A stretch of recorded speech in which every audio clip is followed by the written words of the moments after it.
साक्षी रखते हैं हम लोग जब कोई कार्य करते हैं, लेकिन वही डायरी रखते हैं। कौन चित्रगुप्त जी महाराज जब अपने डायरी को खोलते हैं तो उसमें पता चल जाता है कौन क्या कर्म किया है, कौन क्या किया है, नहीं किया है।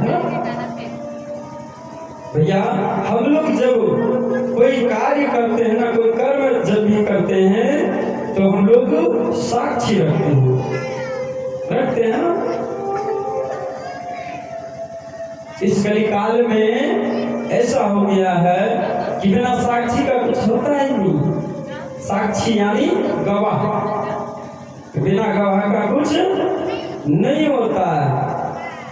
अगर हम किसी को अगर 1,00,000 2 लाख पैसे भी दे रहे हैं ना, तो उसमें भी हम लोग क्या करते हैं, साक्षी रखते हैं कि भैया आपको गवाह बन के रहना, हम इसे 2 लाख रुपए दे रहा हूं, है ना, साक्षी रखते हैं।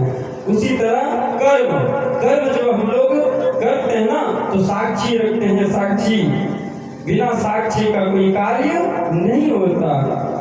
अगर किसी को धन भी देते हैं तो महाराज 2-4 गवाह को भी बुला देते हैं, चाहे धन हो, दौलत हो, चाहे कुछ भी हो, और उसी के सामने उसको धन देते हैं कि आप ये गवाह बनकर रहना, हम इसे धन और दौलत दे रहे हैं, है ना, गवाह बन के रहना। महाराज जब हम लोग कोर्ट जाते हैं ना तो जजमेंट भी बोलता है गवाह कहाँ, जजमेंट भी बोलता है कि बताओ गवाह कहाँ है तुम्हारा, है ना भैया। उस समय जज भी गवाह को क्या करते हैं, प्रस्तुत करते हैं। यहाँ पर भी हम लोग बैठकर कि भगवान की कथा को सुन रहे हैं, भगवान की गुणगान कर रहे हैं, और हम लोग गवाह रख दिए ना, बोले क्या, बोले दीपक यानी दीप देवता। महाराज हम लोग जो यहाँ कथा सुन रहे हैं, कथा कर रहे हैं, कथा को श्रवण कर रहे हैं, भगवान का गुणगान कर रहे हैं, यहाँ भी हमारे पास भी गवाह है, और वो गवाह क्या है, दीप देवता, जो दीपक जल रहा है ना, वो कौन है, दीप देवता है, साक्षी देवता है। वो गवाह के रूप में प्रस्तुत रहते हैं, प्रज्वलित रहते हैं हमेशा। साक्षी का अर्थ होता है गवाह, है?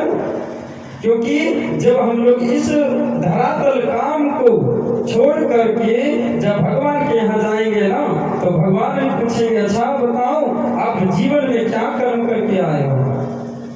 जब हम इस धरा को छोड़कर जब जाएंगे तो भगवान भी हमें पूछेंगे कि बताओ तुम क्या कर्म करके आए हो, है ना, बताओ अपने जीवन में क्या क्या करके आए हो। हम बोलेंगे ना महाराज कि हमने ये कर्म करके आया हूं, हम कथा को श्रवण करके आए हैं, भूखे को भोजन करा के आए हैं, प्यासी को पानी पिला कर आए हैं। जो कर्म करेंगे वो तो बोलेंगे ही कि महाराज हम ये कर्म करके आए हैं। हम जो कथा को श्रवण कर रहे हैं तो हमारा साक्षी देवता यानी गवाह देवता कौन है, दीपक है, जो दीप देवता प्रज्वलित है, जरूर है। हम लोग जैसे में कि भैया पूछेंगे ना कि हम लोग क्या कर रहे थे कर्म, कि वीरेंद्र भैया के यहाँ कथा करवा रहे थे और यहाँ सब विद्वान कथा को श्रवण कर रहे थे, है ना। तो भगवान भी पूछते हैं कि अपने जीवन में क्या करके आए हो, बताओ।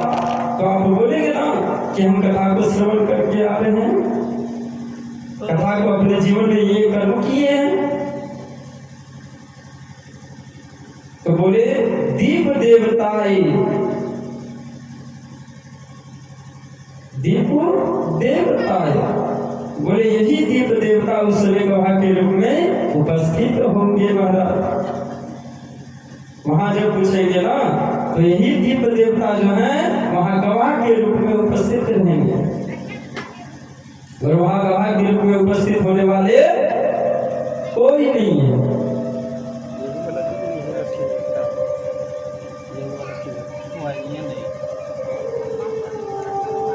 वहां पर उपस्थित रहने वाले कोई नहीं है, क्योंकि वहां पर अगर गवाह के रूप में अगर उपस्थित होंगे तो सिर्फ दीप देवता होंगे। क्योंकि भैया जब हम लोग आरती लेते हैं ना तो क्या करते हैं, उसके ऊपर हाथ रख कर आरती लेते हैं। जब आरती लेते हैं तो क्या करते हैं, दीपक के ऊपर हाथ जो है सो रख कर हम लोग आरती लेते हैं।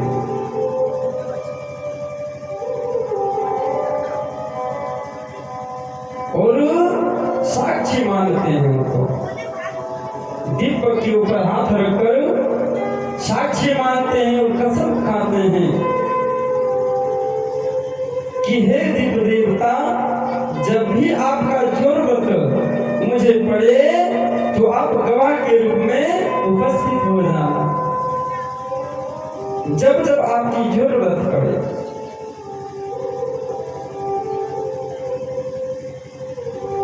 तो आप गवाह के रूप में उपस्थित हो जाना। यही मैं कसम खाता हूं, साक्षी मानता हूं आपको, है ना। और यही दीप देवता उस गवाह के रूप में उपस्थित होते हैं वहां पर। यही दीप देवता। अब इधर जब धर्मराज बोलते हैं कि भाई खाते को देखिए, धर्मराज जी बोलते कि भाई खाते को देखिए, तो वह क्या बोले, भैया पुण्य तो है ना, मात्र कितना 100 ग्राम। महाराज जब खाते को चित्रगुप्त जी महाराज उल्टाए जब देखे खाते में तो पुण्य कितना है, मात्र 100 ग्राम। बोले और पाप, बोले पाप है 5 केजी। महाराज पुण्य 100 ग्राम है, पाप 5 केजी तक है, तो कैसे होगा।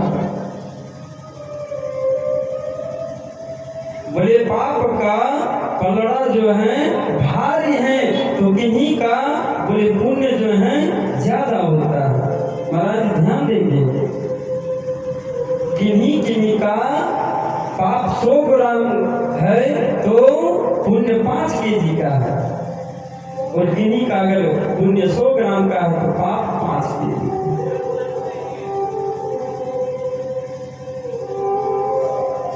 किन्हीं का ज्यादा होता है, किन्हीं का कम होता है।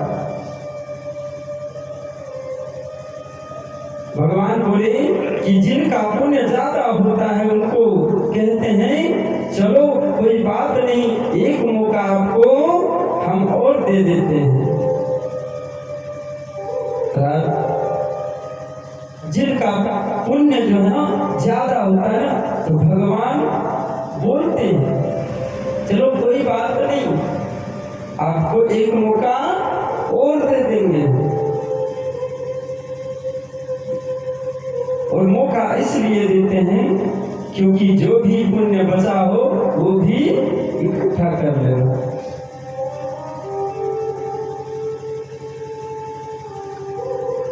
आप जो हैं सीधे मां के गर्भ में चले जाइए।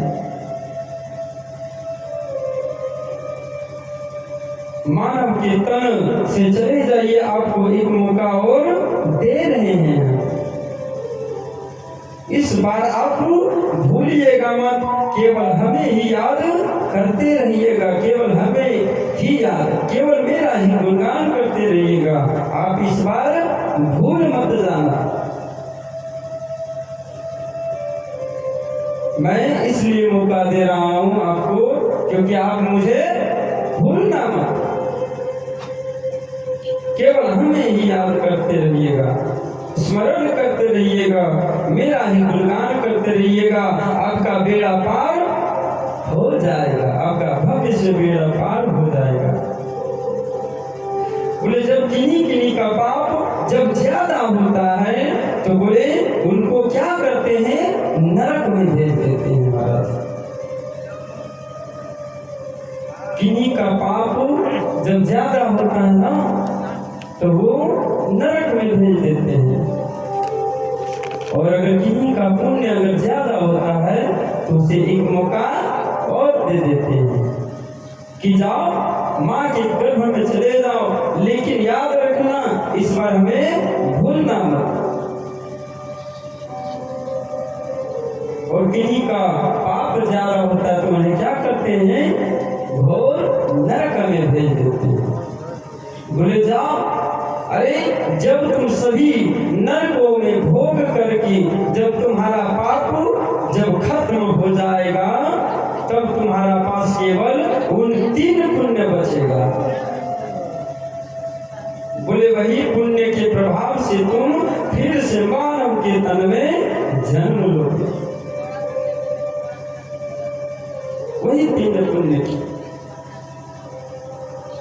बोले जब आप मानव के तन में जब जन्म लोगे ना तो केवल हमें ही भजते रहना, हमें ही गुणगान करते रहना, मेरा ही स्मरण करते रहना।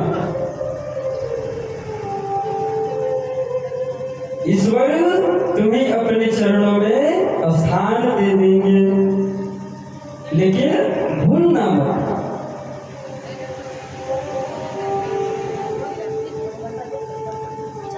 इसलिए जीव जो है यह उस 2 जगह से आया हुआ होता है हमारा। बोले इसलिए जीव जो है ना 2 जगह से, बोले कौन, एक नरक एक स्वर्ग।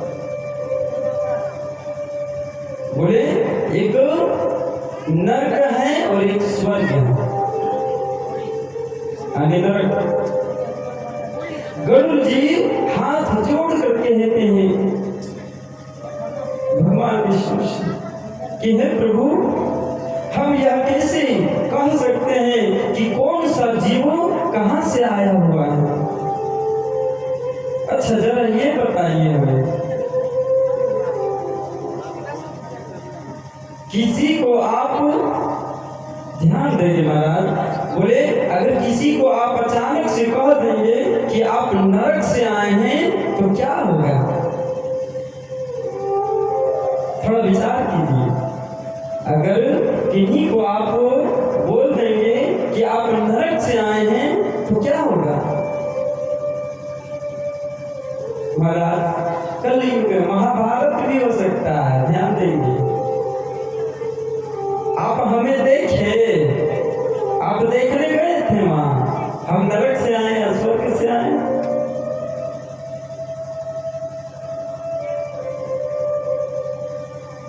लेकिन बोली 4 चिन्ह बताए गए महाराज। नरक से आया हुआ व्यक्ति हो, स्वर्ग से आया हुआ व्यक्ति,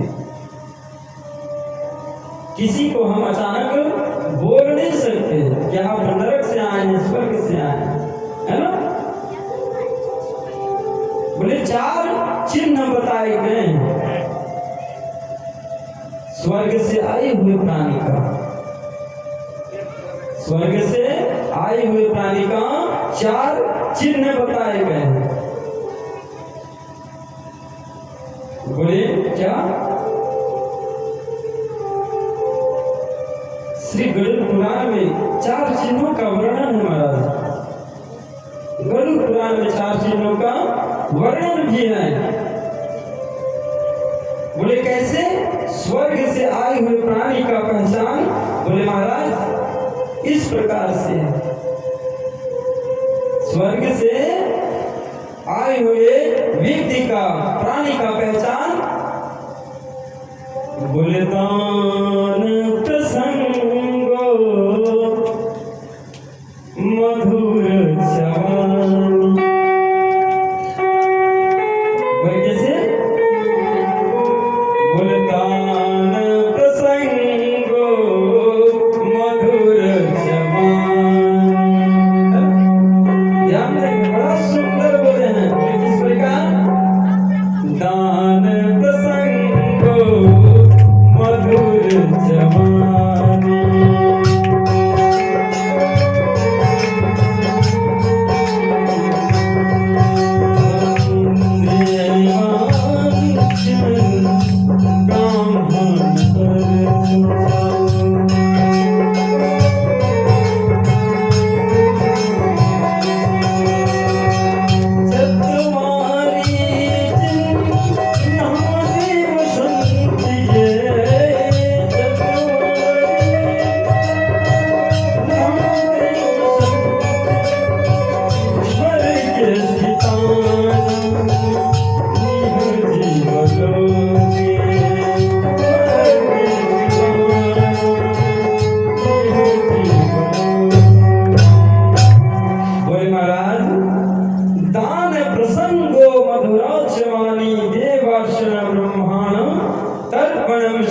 चत्वारि चिन्ह देव संतिये स्वर्गे स्थितानां निह जीवलोके।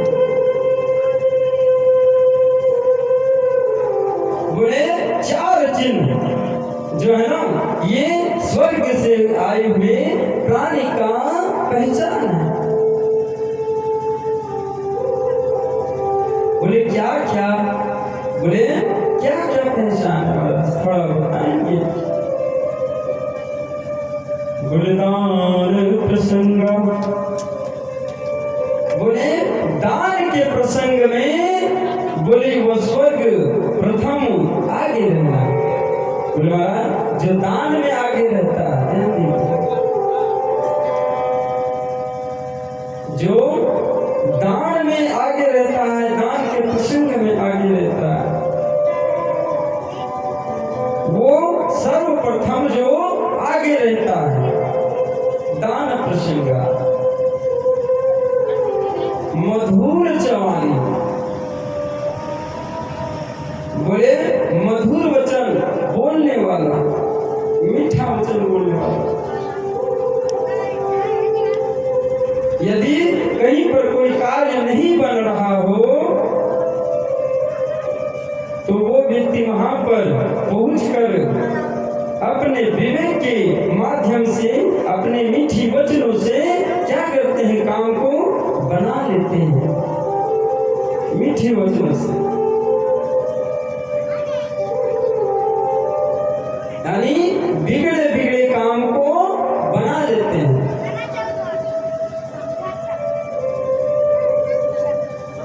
बोले मधुर जवानी, यानी अपने मधुर की भाषा से, मधुर की वाणी से, मीठी बोली से क्या करते हैं, बिगड़े काम को भी वो बना लेते हैं।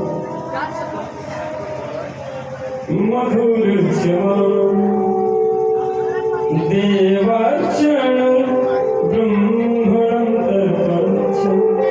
बोले देवताओं को अर्चन, वंदन, पूजन करने वाला, साधु की सेवा करने वाला, ब्राह्मणों की सेवा करने वाला, गौ की सेवा करने वाला और अपने माता पिता की सेवा करने वाला।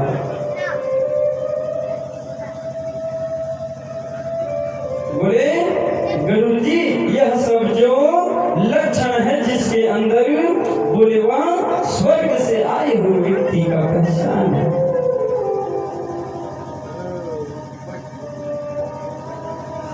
और बोले नर्क से आए हुए व्यक्ति, प्राणी का पहचान क्या है। बोले यत्यंत कोपः कटुता शवानी। कहते जाओ यत्यंत कोपः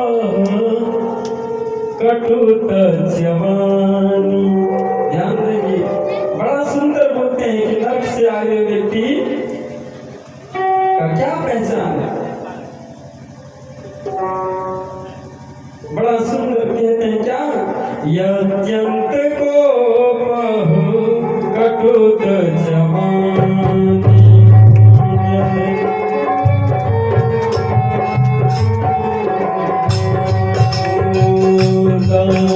दारिद्रताचम स्वजनेषु वैरम्,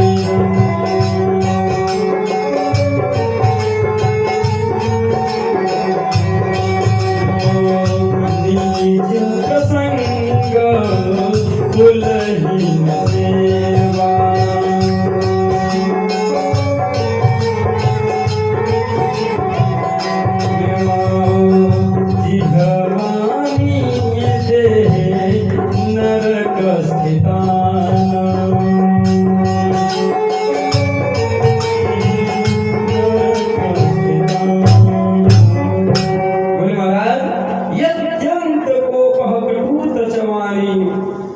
दरिद्रताचम स्वजनेषु वैरम, नीच प्रसंग कुलहीन सेवा, जिह्वानि देह नरकस्थिताना।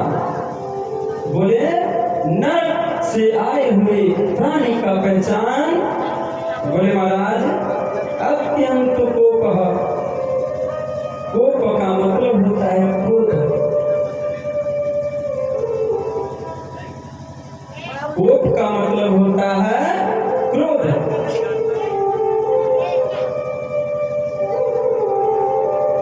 बोले गुस्सा करने वाला, अत्यंत कोप, ज्यादा गुस्सा करने वाला, कटुत चवानी, महाराज जिसके वचन में कटुता वचन भरा हो, कटुत बोलता हो, कटाक्ष बोलता हो, बोले कटुत जीव वाला अगर कहीं पे चल जाए ना तो धर्म का कार्य हो रहा हो तो वो व्यक्ति वहां अगर पहुंच जाए या सुन ले तो क्या करते हैं, अपने वाणी से अपनी वाणी को ऐसे रखेंगे, इतना मधुर रखेंगे ताकि बना बना काम कर देंगे क्या, सीता। जब कहीं कटुत चवानी, महाराज जब कहीं धर्म का कार्य चल रहा हो तो क्या करते हैं, वो अपने कटुत वचन से क्या करते हैं, वो धर्म को नष्ट करना चाहते हैं। अच्छा कार्य अगर हो रहा हो तो अच्छे कार्य में वो बाधा डालने की चेष्टा करते हैं ताकि इसका अच्छा कार्य ना हो सके। कटुत चवानी, वो क्या करते हैं, बना बना काम को क्या कर देते हैं, सीताराम कर देते हैं। बोले अत्यंत कोप कटुत चवानी, दरिद्रता स्वजनेषु चमेरम। बोले महाराज इसका स्वभाव जो है ना वो दरिद्रों का भांति है। ठाकुर जी जितना भी धन देता है ना, लेकिन ना ही अपना जीवन में रहन सहन का, ना ही किसी से बात विचार का, और ना बोले उनके स्वभाव का जो उनका क्या है, ब्रज के भांति है, वज्र के भांति। महाराज क्या होता है, वज्र के भांति हो जाता है उसका स्वभाव, बात, उसका वचन, उसका मधुर वाणी क्या है, वज्र का भांति हो जाता है, दरिद्रता का समान हो जाता है। महाराज यत्यंत कोप कटुत चवानी, दरिद्रता स्वजनेषु चमेरम। बोले अपने संगे संबंधी मित्र भाई, बोले क्या रखने वाला है, बोले भेद भाव, बोले भेद भाव रखने वाला है, दुश्मनी भाव रखने वाला है। बोले यह सब जो लक्षण है ना महाराज, बोले नरक से आए हुए प्राणी का पहचान होता है।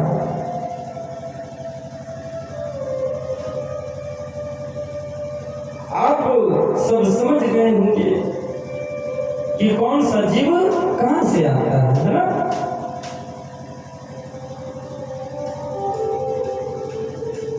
कौन सा जीव का स्वभाव कैसा है। बोले महाराज जो ये सब कार्य करते हैं वो नर्क एवं स्वर्ग का आए हुए प्राणी का पहचान होता है। बोलिए गणोर जी महाराज की जय, बोलिए सावरे सरकार की जय। आइए तो भगवत नाम संकीर्तन और माता सबको निद्रा भी आ गई। बोले ना कि कथा में तो विघ्न बहुत ज्यादा आता है हमारा, निद्रा देवी आ ही जाती है, प्रवेश हो जाती है। आइए भगवान नाम संकीर्तन, उसके पश्चात फिर हम लोग कथा प्रवेश करेंगे। बोले गरुड़ जी महाराज की जय। अरे सीताराम वंदना, अरे राधे श्याम वंदना,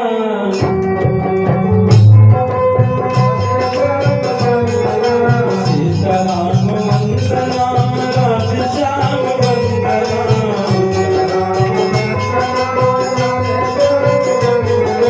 वंदना के वंदना को बार बार वंदना,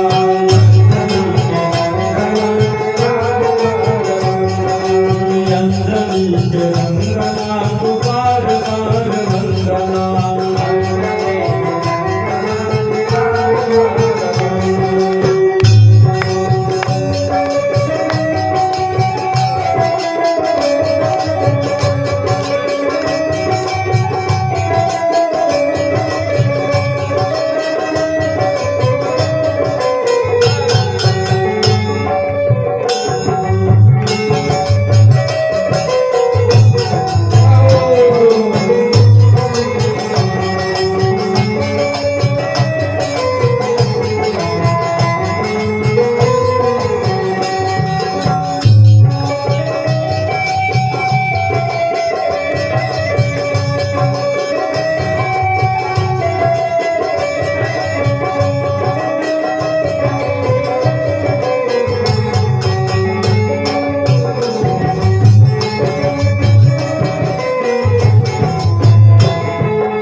सियावर रामचंद्र की, बोली सावरे श्रृंगार की, बोली गणेश जी भगवान की।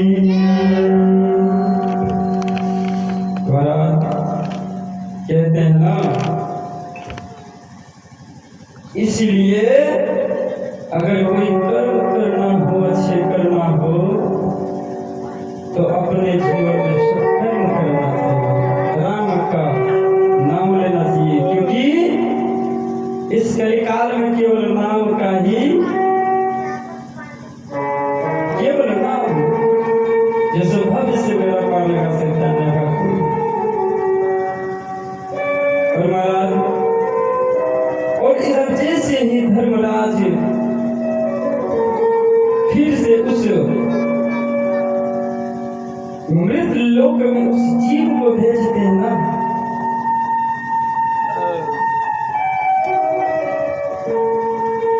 होता है क्या? गुरु जी के प्रथम अध्याय में वर्णन है महाराज कि वह जीव जब इस मृत लोक में मां के गर्भ में जब आते हैं ना, तो किस प्रकार रहते हैं? बोले जिस प्रकार से एक दुकानदार थाली में, जिस तरह एक दुकानदार जाली में फुटबॉल को बांध कर रखते हैं ना, एक जाली में फुटबॉल को क्या करते हैं, डाल कर रखते हैं जाली के अंदर,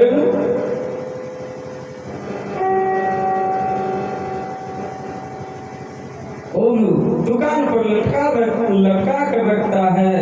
ऐसे ही शिशु अपने मां की गर्भ में जरा सा भी झिलमिला लेटा हुआ वह पूर्ण समय, तो महाराज उसी बात जो है ना, अपने मां की गर्भ में रहता है वो बात। जरा से झीली में लेटा हुआ वह पूर्ण समय उल्टा पैर जो है वह फुटबॉल के भांति मां की गर्भ में टंगा रहता है, एक फुटबॉल की भांति मारा। और यदि कभी तीखा खट्टा गर्म यदि गर्भवती माँ जो है वह सेवन कर लेती हैं, तो उस समय उस जीव को बड़ा कष्ट होता है, बड़ा कष्ट होता है हमारा। उस समय कोई रक्षा करने वाला दूसरा नहीं रहता। जब उस बालक को जब गर्भ में कष्ट होने लगता है, तो उस समय कोई दूसरा रक्षा करने वाला नहीं होता है। बोले कौन रक्षा करते हैं? बोले माँ के गर्भ में बोले भगवान विष्णु रक्षा करते हैं, विष्णु स्वयं रक्षा करते हैं उस बालक का। उस जीव को जो भी जरूरत पड़ता है ना, उस समय बोले भगवान विष्णु ही रक्षा करने वाले हैं। जीव जो है हाथ जोड़ कर कहता है कि प्रभु इस माँ के गर्भ में बड़ा कष्ट हो रहा है, कि हे प्रभु इस माँ के गर्भ में बड़ा कष्ट हो रहा है, हमें बाहर निकालिए, मैं यहाँ नहीं रह पाऊंगा, मुझे इस गर्भ से आप बाहर निकालो। उस समय भगवान विष्णु उस भक्तराज से कहते हैं कि हे भक्तराज, जहां जाना चाह रहे हैं ना, कि हे भक्तराज आप जहां जाना चाह रहे हैं, बोले वहां जगह अच्छा नहीं है। बोले क्यों? बोले इस पृथ्वी लोक का दूसरा नाम जो है ना क्या है? मृत्यु लोक है। इस पृथ्वी लोक का दूसरा नाम क्या है? मृत्यु लोक है। बोले माया का नगरी है इस पृथ्वी लोक। और जब यहाँ के विषय में उस जीव को श्रवण कराता,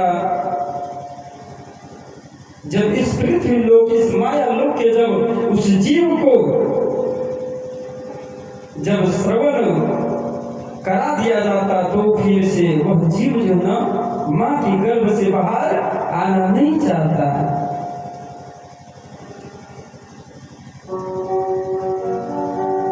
उस माँ की गर्भ से वो जीव बाहर आना नहीं चाहता है। वह कहता है कि प्रभु, हम माँ के गर्भ में ही ठीक हैं। भगवान विष्णु जो है वो अंतर ध्यान हो जाते हैं और फिर वही बात, यदि वह गर्भवती महिला कभी तीखा खट्टा गर्भवती महिला कभी तीखा खट्टा गर्म अगर खा लेती है, अगर सेवन करती है, तो माँ की गर्भ में जो बालक रहता है हमारा, बड़ा उनको कष्ट होने लगता है। माँ की गर्भ में बड़े बड़े कीड़ी काटने के कारण, माँ के गर्भ में मल मूत्र दुर्गंध के कारण बोले वह शिशु, वह बालक बेहोश हो जाता है, मूर्छित हो जाता है। उस समय भी वह जो है गर्भवती महिला एहसास करती है कि हमारे कोख में पल रहा बच्चा जो है बोले वह शांत हो गया है। अचानक जैसे वह होश में आता है, अपना हाथ पे फैलाना प्रारंभ करता है। जब बालक होश में आता है, हाथ पे चलाना शुरू कर देता है। उस समय भी माँ जो है एहसास करती है, माता जो एहसास करती है,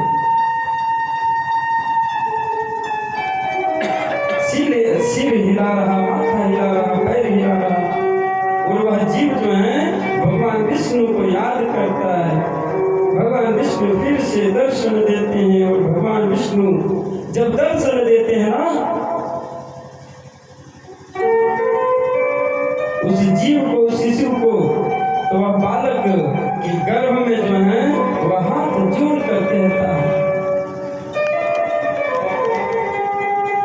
कि प्रभु, बस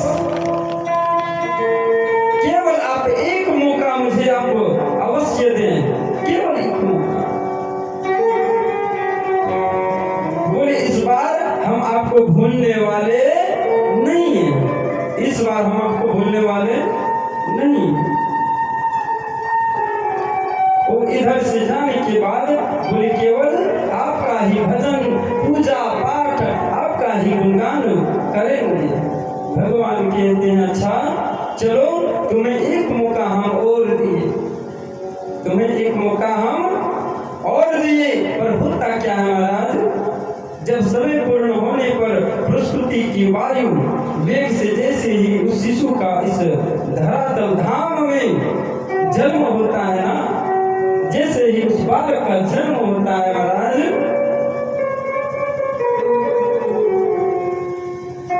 वह बालक जो है सो रोना प्रारंभ कर देता है। कहाँ वो बालक जो है सो रोना प्रारंभ कर देता है, कहाँ।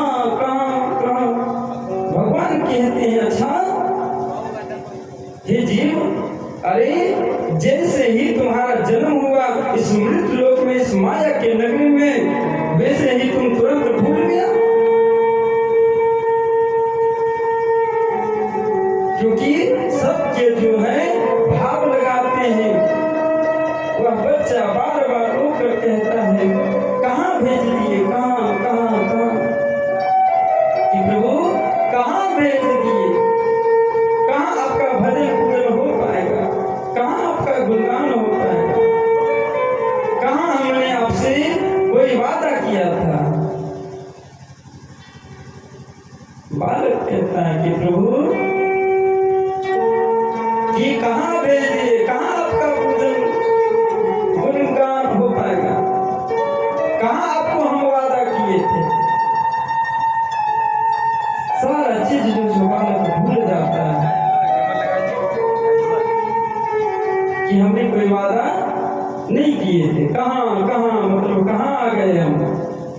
कोई वादा किए थे, कहाँ आपका पूजन भजन गुणगान करे थे। इसलिए वो बच्चा बार बार रो रो कर कहता है कहाँ कहाँ कहाँ। भगवान कहते हैं अच्छा चलो कोई बात नहीं। भगवान कहते हैं अच्छा चलो कोई बात नहीं, ये दुनिया गोल है महाराज, ये दुनिया गोल है ना महाराज। बोले जीव ये तो एक बहुत बड़ा गोल है। बोले महाराज दुनिया गोल है ना, जीव ये तो एक बड़ा होल है, और यही होल में हम सभी छोटे बड़ों का रोल है। बोले जब जब हम लोग अपना रोल निभाकर जब यहाँ से वहां पर जाएंगे ना, तो हमसे सभी पूछेंगे भगवान बताओ हम सबका यहाँ क्या है, रोल है। इस दुनिया गोल है और ये एक बड़ा सा होल है, और यही होल में हम सभी का छोटे बड़ों का क्या है, रोल है।